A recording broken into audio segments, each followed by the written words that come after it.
چیونٹی کے نام پر اللہ نے سورت رکھ دی. پیچھے میں آپ کو بہت ساری سورتوں کے نام یاد کرا آیا ہوں. ایک سورہ نحل بھی ہم نے پڑھی تھی.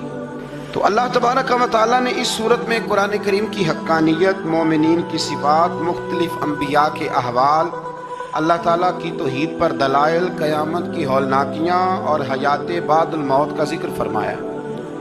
اس سورت کی ابتدائی آیات میں ایک بار پھر حضرت موسیٰ علیہ السلام کے احوال اور معجزات کا بیان ہے. آیت نمبر 16 سے سلیمان علیہ السلام کا ذکر ہے. وہ داؤد علیہ السلام کے وارث تھے، بیٹے تھے، اور انہیں پرندوں کی بولیاں سکھائی گئیں.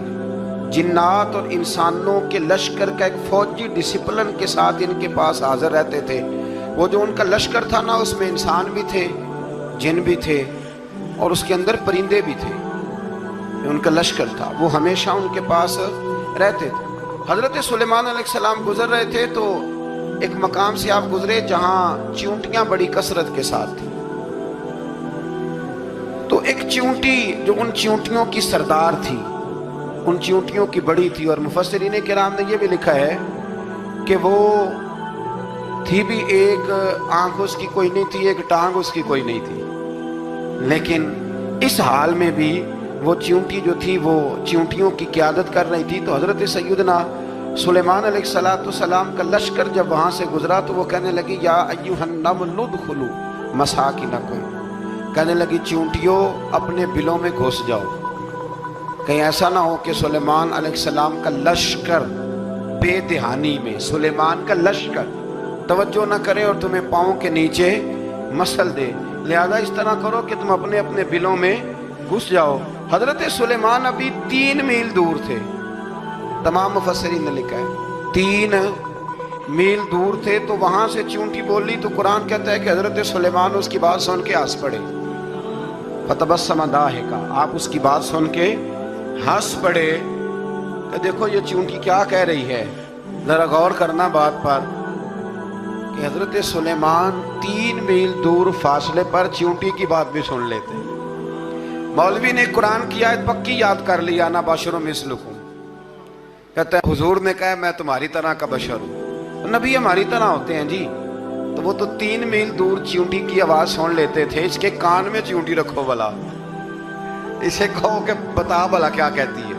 وہ جو بتائے گا پھر دوڑ لگا دے گا شاید. کان میں رکھو اس کو، کہو بتا چیونٹی کیا کہتی.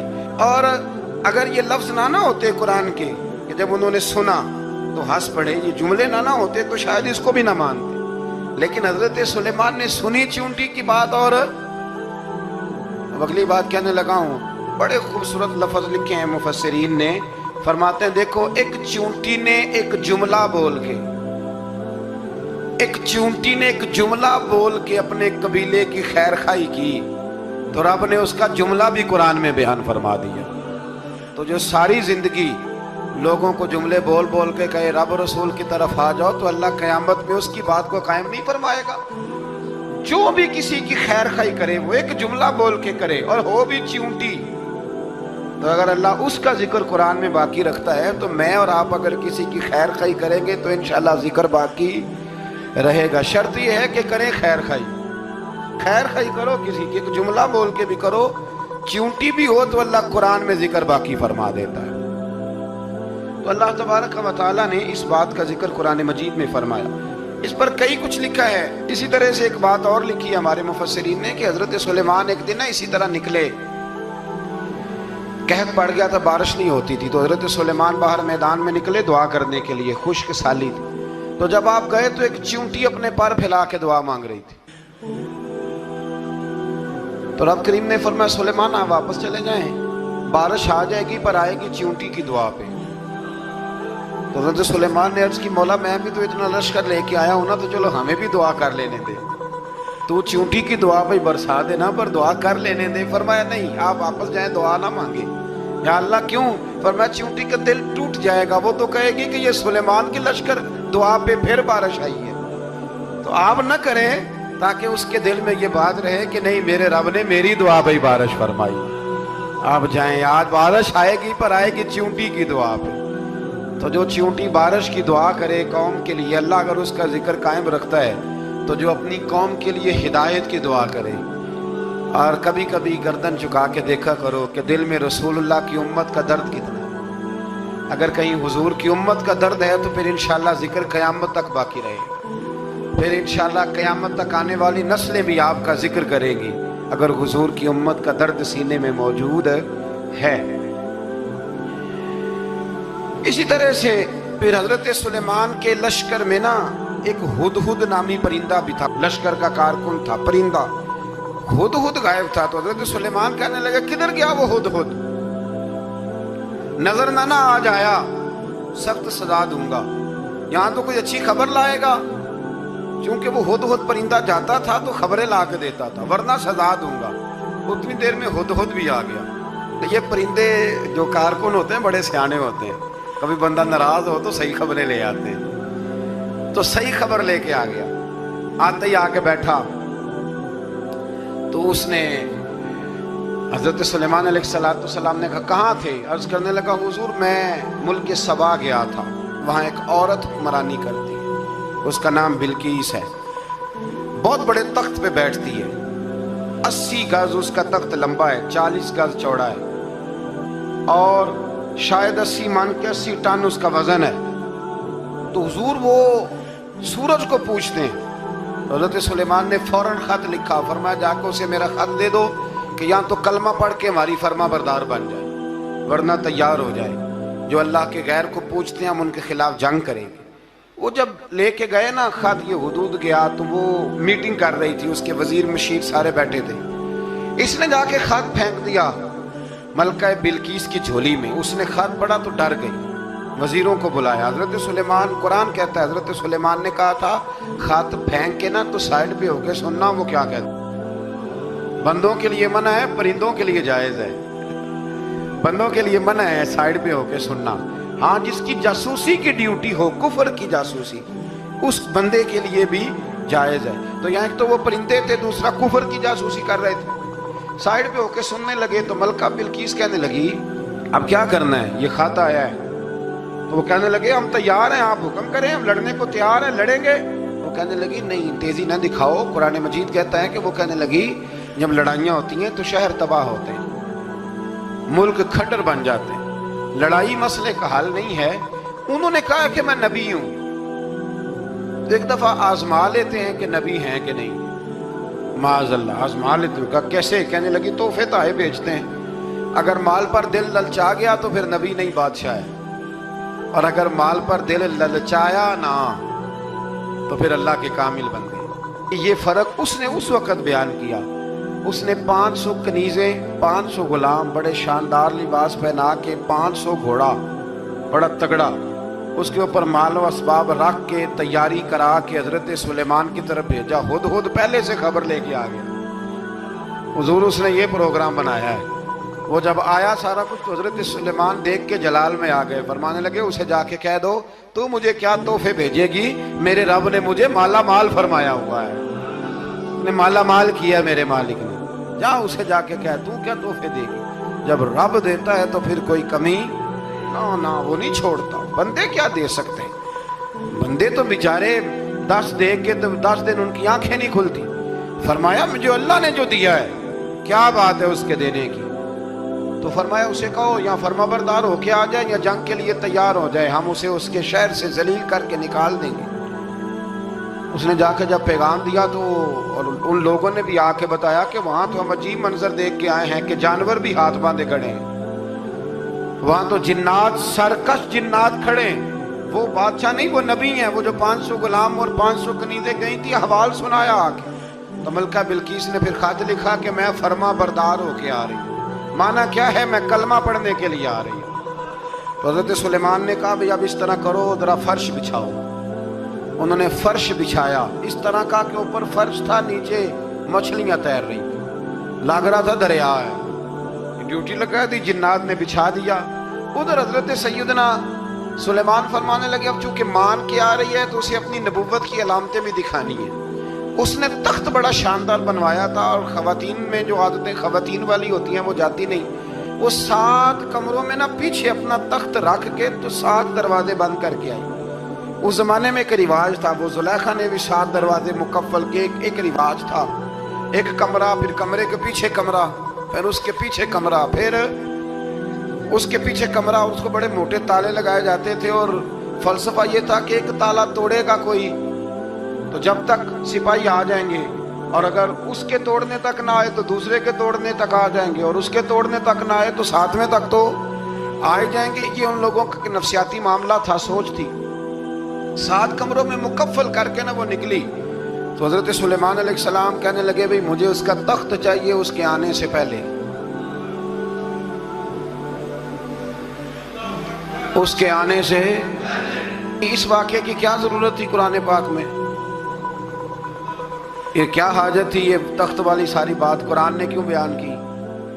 پوچھیں آپ اپنے دل سے بھی اور انکار کرنے والے منکرین سے بھی، اس کی کیا ضرورت تھی؟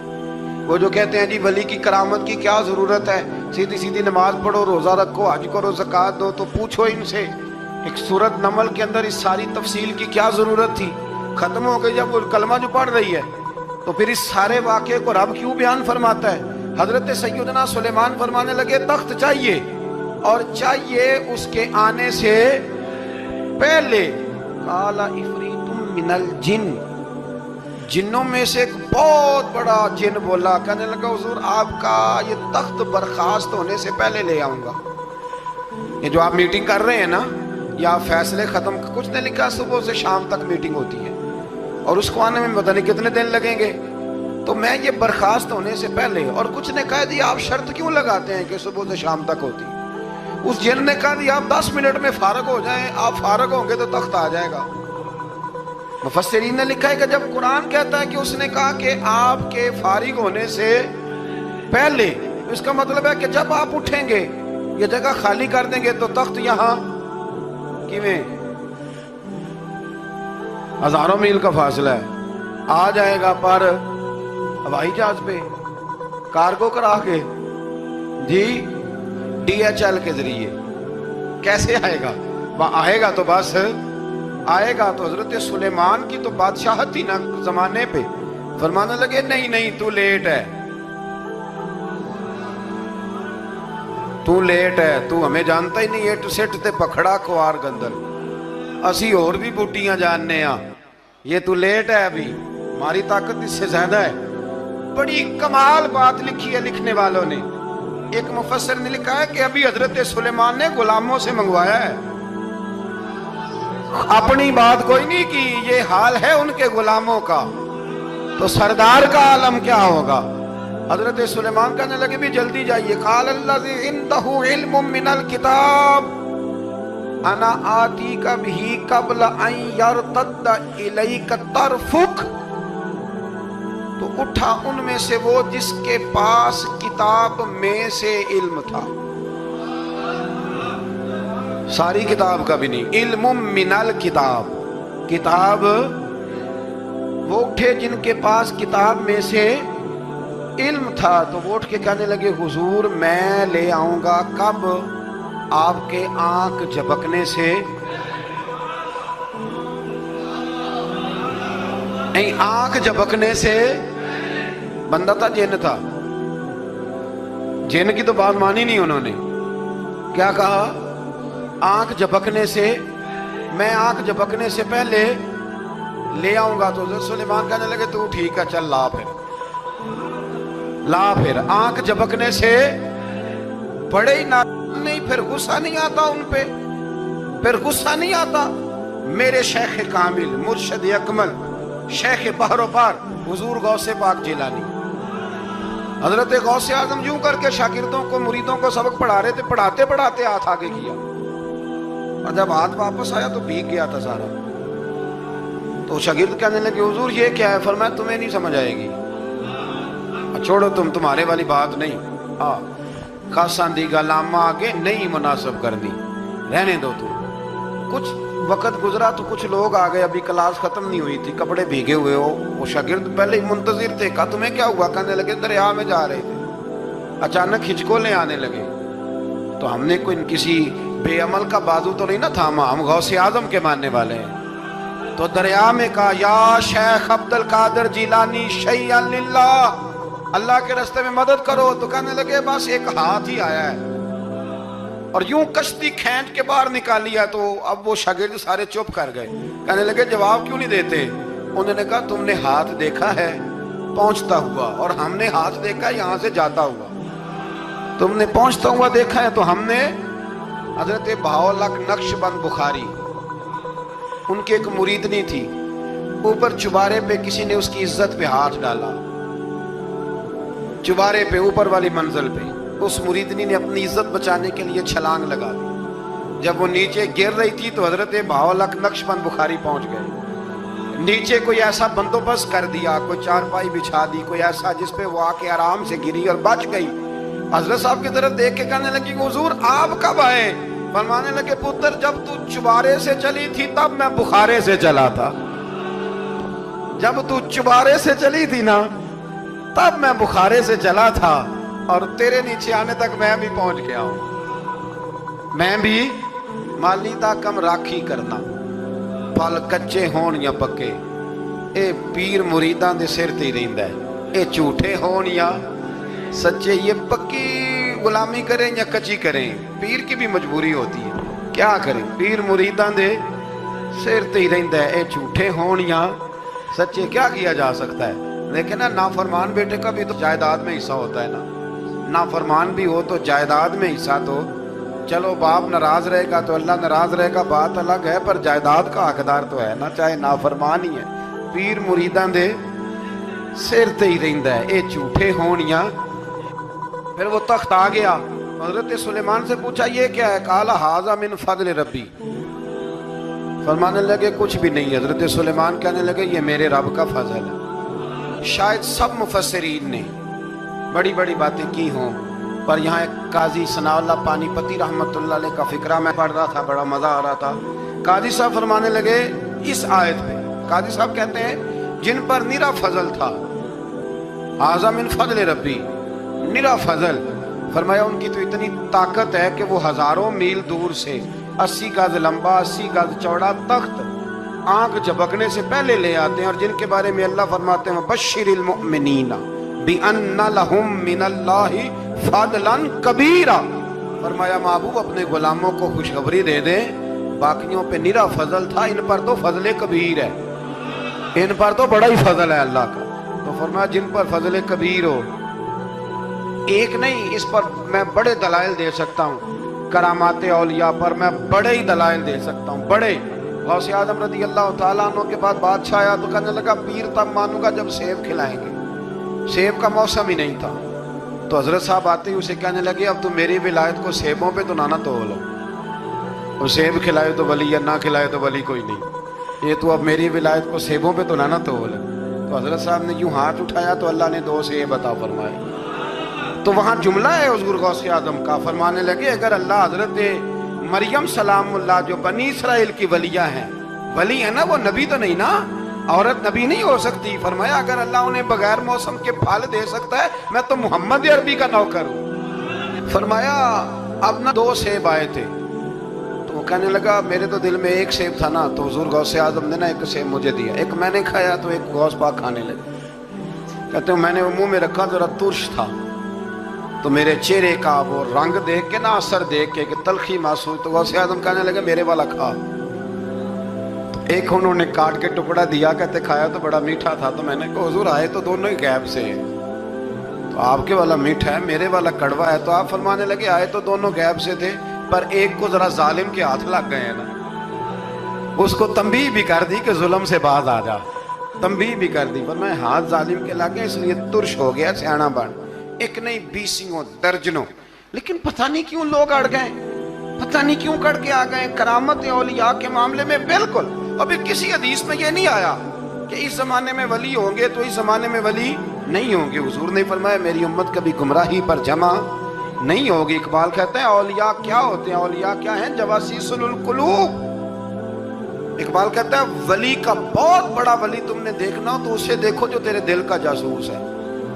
چلو یہ مشکل بات ہے، میں نہیں چھیڑتا، لیکن جو تیرے وہ جاسوسی کرتا ہے، پر کرتا ہے تیرے دل کی، وہ تیرے دل کا جاسوس ہوتا ہے ولی، اور اس پر حضور کی حدیث ہے، فرمایا اس کی فراست قلبی سے ڈر، یہ اللہ کے نور سے دیکھتا ہے۔ ڈر اس کی فراست قلبی سے، اللہ توفیق عطا فرمائے۔ بارہ اس ولی کا نام تھا آصف بن برخیہ۔ آصف بن برخیہ جی حضرت سلیمان کے وزیر تھے۔ وہ آئی ملکہ بلقیس، اور جب وہ آئی نا تو اس نے دیکھا کہ یہ تو آگے سامنے حضرت سلیمان بیٹھے ہیں، اور جو رستہ ہے نا درمیان میں وہ فرش ہے کہ دریا ہے سمجھ نہیں آ رہی، تو اس نے نا اپنا یوں کر کے اوپر کپڑا اٹھانا شروع کر دیا کہ نیچے پانی ہے۔ تو حضرت سلیمان کہنے لگے چلتی آ، نیچے کچھ بھی نہیں۔ اس نے پیر رکھا، نیچے مچھلیاں بھی تیرتی جا رہی تھیں۔ حضرت سلیمان علیہ الصلوۃ والسلام، آج بھی اللہ نے توفیق دی ہے نا، لوگوں نے اس طرح کی تعمیرات بعد میں کی ہیں، لیکن اس کے موجد، اس کے پہلے بنانے والے حضرت سلیمان ہیں اللہ کی دی ہوئی توفیق سے۔ تو وہ ملکہ آپ کے پاس آئی، پھر وہ آپ کی فرما بردار ہو گئی، اور بعد مفسرین نے یہ لکھا ہے کہ اس نے جب کلمہ پڑھا تو پھر اس کا نکاح بھی حضرت سلیمان سے ہوا۔ خوشبو ہے جو عالم میں تیری ہے، گلے چیدہ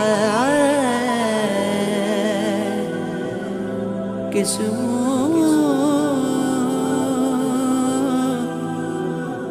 سے بیان تیرے اوصاف حمیدہ، خوشبو ہے دو عالم میں، خوشبو ہے دو عالم میں تیری گلے چیدہ، تجھ سا کوئی آیا